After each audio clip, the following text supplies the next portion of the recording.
திருச்சிற்றம்பலம். தென்னாடுடைய சிவனே போற்றி, எந்நாட்டவர்க்கும் இறைவா போற்றி. பக்தி பசி நேயர்களுக்கு அடியேன் தாமல் வெங்கடேஸ்வரன் எனது பணிவான வணக்கத்தை முதலில் தெரிவித்துக் கொள்கின்றேன். உண்டாய் நஞ்சை என்று தொடங்கும் திருப்பதிகத்தின் முதல் 4 பாடல்களை சிந்தித்த நமக்கு தொடர்ந்து அந்த சிந்தனையை மேற்கொள்வதற்கு இறையருள் இன்று கூட்டியுள்ளது. 2ஆம் திருமுறையில் 61வது பதிகமாக வைக்கப்பட்டுள்ள இந்த திருப்பதிகம் திருவெண்காடு தலத்தின் மீது திருஞான சம்பந்தர் அருளி செய்த திருப்பதிகமாகும். பதிகத்தின் பாடல்கள் காந்தாரம் பண்ணில் இசைத்து பாடும் வண்ணம் இயற்றப்பட்டுள்ளன. பதிகத்தின் 5வது பாடல். பிள்ளை பிறையும் புனலும் சூடும் பெண்மான் என்று உள்ள துள்ளி தொழுவார் தங்கள் ஊறு நோய்கள் தள்ளி போக அருளும் தலைவன் ஊர் போலும் வெள்ளை சூரி சங்குலவி திரியும் வெண்காடே.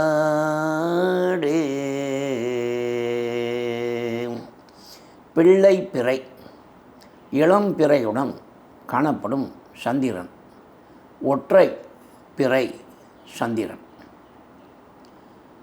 தக்கனிட்ட சாபத்தின் காரணமாக தனது பிறைகள் நாளொன்றாக தேய்ந்து அழிந்த நிலையில், ஒற்றை பிறையுடன் இருந்த நிலையில், அழிவை எதிர்நோக்கிய நிலையில் சந்திரன் பிரமனிடம் சென்று தனது அழிவினை தடுப்பதற்கு ஏதேனும் உபாயம் உண்டா என்று கேட்கின்றான்.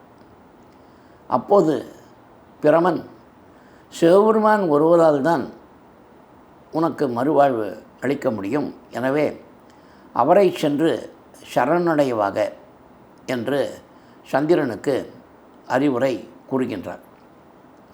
அதன் வண்ணம் பெருமானிடம் சந்திரன் சென்று சரணடைய, தன்னிடம் சரணடைந்த அந்த ஒற்றை பிறை சந்திரனை, தேய்ந்து அழியும் நிலையில் இருந்த ஒற்றை பிறை சந்திரனை தனது சடையினில் பெருமான் சுட்டிக் கொள்கின்றார். அந்த வினாடியிலிருந்து தேயும் நிலையிலிருந்து மாறி சந்திரன் வளரத் தொடங்குகின்றான். அவ்வாறு சந்திரன் வளரத் தொடங்கியதை குறிப்பிடும் முகமாக பிள்ளை பிறை என்று இங்கே குறிப்பிடுகின்றார். தேயும் நிலையில் இருந்த ஒற்றை பிறை சந்திரன் வளரும் நிலையில் உள்ள வளர்பிறை ஒற்றை பிறை சந்திரனாக மாறுகின்றான். அது பெருமானின் கருணை செயலால் நிகழ்ந்தது. வானிலிருந்து கீழே கங்கை நதி இறங்கி வருகின்றது. தனக்கு விருப்பமில்லாமல் பூலோகம் செல்வதற்கு பணிக்கப்பட்டதால் கங்கை நதி மிகவும் கோபத்துடன் கீழே இறங்கி அந்த பூமியையே புரட்டி பாதாளத்திற்கு அடித்து கொண்டு செல்லும் நோக்கத்துடன் கீழே இறங்குகின்றது.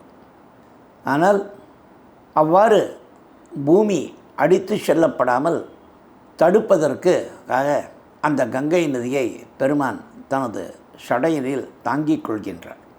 அழியும் நிலையில் இருந்த ஒற்றை பிறை சந்திரனுக்கு மறுவாழ்வு கொடுத்தவர் பெருமான்.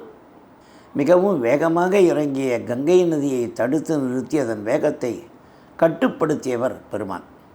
இத்தகைய ஆற்றல்கள் உடையவர் பெருமான் என்பதை குறிப்பிடும் முகமாக பிள்ளை பிறையும் புனலும் சூடும் பெருமான் என்று பாடலின் முதலடியில் சொல்கின்றார். பெருமானை எவ்வாறெல்லாம் நாம் நினைத்து போற்ற வேண்டும் என்று பாடல்தோறும் சொல்லி கொண்டு வந்த திருஞான சம்பந்தர் பெருமானின் ஆற்றலை குறிப்பிடும் 2 செயல்களை இங்கே நினைவூட்டி அத்தகைய ஆற்றல் மிகுந்த பெருமான் என்று நாம் அவரை நினைத்து தொழ வேண்டும் என்று கூறுகின்றார்.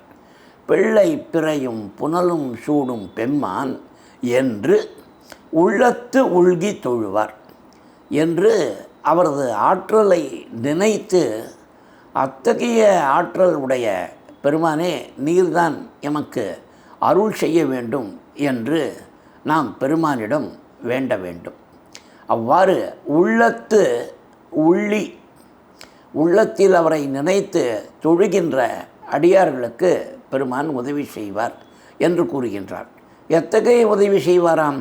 உரு நோய்கள் தள்ளி போக அருளும் தலைவன். அத்தகைய அடியார்களுக்கு வர இருக்கும் உடல் நோயையும் மனநோயையும் தள்ளி வைக்கக்கூடிய ஆற்றல் படைத்தவன் பெருமான் என்று கூறுகின்றார். அழியும் நிலையில் இருந்த சந்திரனையே காப்பாற்றிய ஆற்றலுடைய பெருமானுக்கு நமது மனக்கவலையையும் உடல் நோயையும் தீர்ப்பது ஒரு பெரிய காரியமா என்ன? மிகவும் எளிதான காரியம் அல்லவா? அதைத்தான் இங்கே தொழுவார் தங்கள் உரு நோய்கள் தள்ளி போக அருளும் தலைவன் என்று குறிப்பிடுகின்றார். அந்த தலைவன் எங்கே இருக்கின்றான்?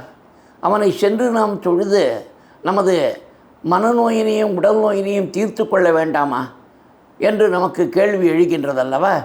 அந்த தலைவன் இருக்கும் ஊர் யாது என்று குறிப்பிடுகின்றார். அவ்வாறு நோய்கள் தள்ளி போக அருளும் தலைவன் ஊர் போலும் வெள்ளை சூரி சங்கு உலவி திரியும் வெண்காடே. வெள்ளை வெண்மை நிறம் கொண்ட, சூரி சங்கு வளைந்த நுனியை கொண்ட வெண் சங்கு. அந்த சங்குகள் எங்கும் சிதறி கடக்கும் மணற்பிறப்பினை உடையது திருவெண்காடு என்று கூறுகின்றார். கடலின் அருகே இந்த தலம் உள்ளது என்பதை நினைவூட்டும் முகமாக சங்குகள் மணல் பரப்பில் சிதறி கிடக்கின்றன என்று குறிப்பிடுகின்றார். பிள்ளை பிறையும் புனலும் சூடும் பெம்மான் என்று உள்ளத்துள்ளி தொழுவார் தங்கள் உரு நோய்கள் தள்ளி போக அருளும் தலைவன் ஊர் போலும் வெள்ளை சுரி சங்கு உலவி திரியும் வெண்காடே என்று கூறுகின்றார். பெம்மான், பெருமான் என்ற சொல்லின் திரிவு பெம்மான் என்பது. பெருமான் என்றால் என்ன பொருள்? பெருமைக்கு உரியவன் என்று பொருள். பலவிதமான பெருமைக்கு உரியவன் சிவபெருமான்.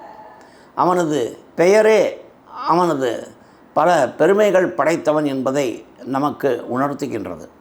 அத்தகைய பெருமானை நாம் மனதினில் இடைவிடாது தியானித்து அவனை பணிந்து வணங்க வேண்டும் என்று இந்த பாடலில் திருஞான சம்பந்தர் கூறுகின்றார்.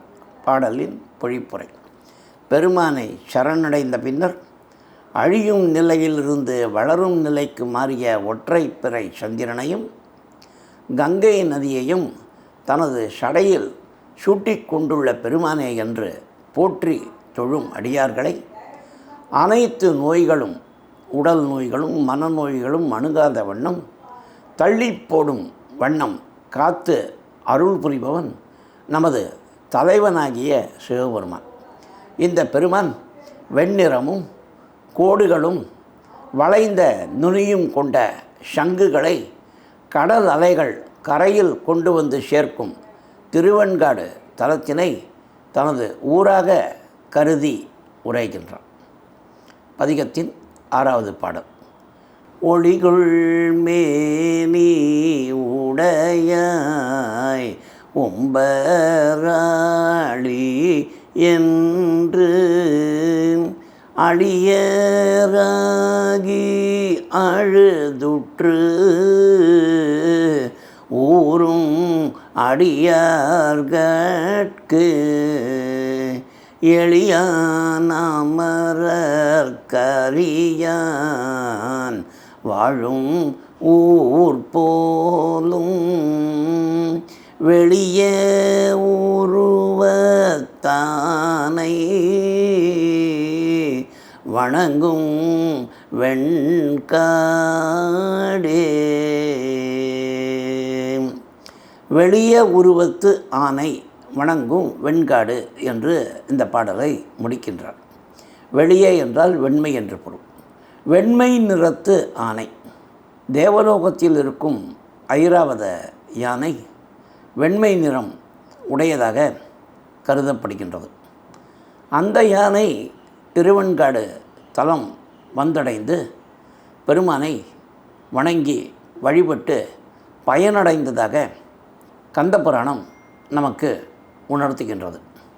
கோட்டாறு, மதுரை ஆலவாய், ஷாய்க்காடு ஆகிய தலங்களிலும் ஐராவத யானை வழிபட்டதாக தலபுராணங்கள் கூறுகின்றன.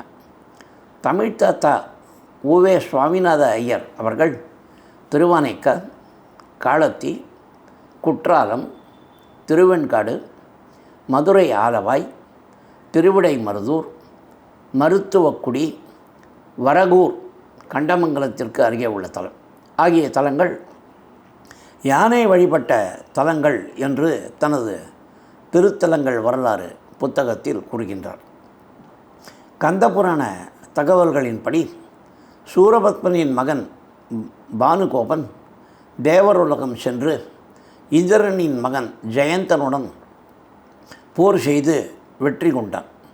ஜெயந்தன் மயக்கமடைந்து தேரினில் சாய்ந்து விழ கோபம் கொண்ட ஐராவத யானை தேரினை இடித்து அவன் தோளின் மீது மோதி தேர்ப்பாகனையும் கொன்றது.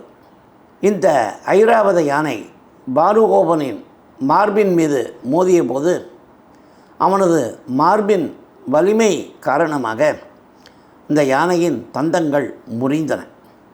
அரக்கன் யானையை தனது கையினால் அடிக்க ஐராவத யானை மூர்ச்சை அடைந்தது. மூர்ச்சை தெளிந்து எழுந்த ஐராவத யானை திருவெண்காடு தலம் சென்றடைந்து இறைவன் அருளால் தந்தங்கள் வளரப்பெற்றது என்று கந்தபுராணம் கூறுகின்றது. இந்த நிகழ்ச்சியே இங்கே வெளிய உருவத்து ஆனை வணங்கும் வெண்காடு என்று குறிப்பிடப்படுகின்றது. ஒளிகொள் மேனி உடையாய். ஞானமே வடிவமானவன் சிவபெருமான். ஞானத்தின் காரணமாக அவனது திருமேனி ஒளி வீசுகின்றது. ஞான ஒளி சுடர்விட்டு பிரகாசிக்கும் திருமேனி உடையவன் பெருமான். உம்பராளி, தேவர்களின் தலைவன். ஞான ஒளி வீசும் பெருமானே, தேவர்களின் தலைவனே என்றெல்லாம் நாம் பெருமானை புகழ்ந்து போற்ற வேண்டும். அழியராகி, மனம் களிப்படைந்து அழுது உற்று ஊறும். காதலாகி கசிந்து கண்ணீர் மல்கி என்று திருஞான சம்பந்தர் சொன்னதற்கேற்ப அவனது நினைவால் நமது மனம் கசிந்து நமது அன்பு கண்ணீராக வெளிப்படும் வண்ணம் நாம் அவனை தியானிக்க வேண்டும். மனம் ஒன்றி தியானிக்க வேண்டும். அந்த தன்மையைத்தான் இங்கே அழியராகி அழுதுற்று ஊறும் அடியார் என்று குறிப்பிடுகின்றார். அவ்வாறு அழியராகி அழுதுற்று ஊறும் வண்ணம் பெருமானை தியானிக்கும் அடியார்களுக்கு என்ன பயன் கிடைக்கும்? அவன் எளியானாக இருப்பானாம். அமரர்க்கும் அரியவனாக திகழும் பெருமான் பொதுவாக உயிர்களின் எண்ணத்திற்கும் சொற்களுக்கும் அப்பாற்பட்டவனாக விளங்கும் பெருமான் தன்னை காதலாகி கசிந்து கண்ணீர் மல்கி நினைக்கும் அடியார்களுக்கு மிகவும் எளியவனாக, அவர்கள் ஏதும் வேண்டாமலே அவர்களின் தேவைகளை அறிந்து கொண்டு அவர்களுக்கு உதவி புரிவான். அத்தகைய எளியவனாகிய பெருமான், அமரர்களுக்கும் அரியவனாக திகழும் பெருமான் வாழ்கின்ற ஊர் யாது? எளியான். அடியார்கட்கு எளியான், அமரர்க்கு அரியான் வாழும் ஊர் போலும் வெளிய உருவத்து ஆனை வணங்கும் வெண்காடை. வெண்மை நிறம் கொண்ட ஐராவத யானை வணங்கி பயன்பெற்ற தலமாகிய வெண்காடு என்று குறிப்பிடுகின்றார். ஒளிகொள் மேனி உடையாய் உம்பராளி என்று அழியராகி அழுதுற்று ஊறும் அடியார்கட்கு எளியான், அமரர்க்கு அரியான் வாழும் ஊர் போலும் வெளிய உருவத்து ஆனை வணங்கும் வெண்காடை. பாடலின் பொழிப்புரை: தானாகவே ஒளி வீசும் திருமேனியை உடையவனே என்றும், தேவர்களின் தலைவனாக ஆட்சி செய்பவனே என்றும் இறைவனை புகழ்ந்தும் தொழுதும் உள்ளம் உருகி கண்ணீர் பெருக்கி வழிபடும் அடியார்களுக்கு எளியவனாகவும் தேவர்களுக்கு அரியானாகவும் இருப்பவன் சிவபெருமான். அவன் வாழ்கின்ற தலமாக விளங்குவது திருவெண்காடு தலம். இந்த தலத்து இறைவனை வெண்ணிற மேனிய உடைய ஐராவதி யானை வணங்கி பயனடைந்தது. பதிகத்தின் 5வது மற்றும் 6வது பாடலை சிந்தித்த நாம் அடுத்து வரும் பதிவுகளில் எஞ்சிய பாடல்களை சிந்திப்போம் என்று சொல்லிக்கொண்டு உங்களிடமிருந்து விடைபெறுவது அடியேன் தாமல் வெங்கடேஸ்வரன். திருச்சிற்றம்பலம். தென்னாடுடைய சிவனே போற்றி, எந்நாட்டவர்க்கும் இறைவா போற்றி.